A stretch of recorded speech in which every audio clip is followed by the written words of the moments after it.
Predužan početak godine za javni servis. Početak ove godine je poprilično uzdrmao svet kulture i muzike u našoj zemlji. Napustila su nas dva velikana, čuveni voditelj i glumac Dejan Đurović i popularni muzičar Ljubomir Ljuba Ninković.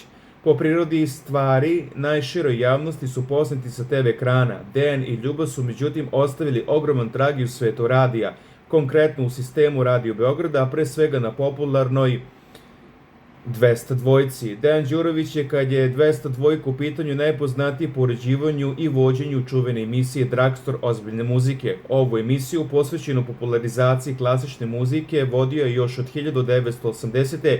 pa sve do 2015. Za inovaciju programu upravo u ovoj emisiji dobio je godišnju nagradu Radio televizije Beograd 1983. godine. Važio za jedan od zaštitnih glasova Radio Beograda, poznat po besprekornoj dikciji i otmenosti. Dobitnik je i priznanje Zlatni mikrofon Radio Beograda za 2004. godinu.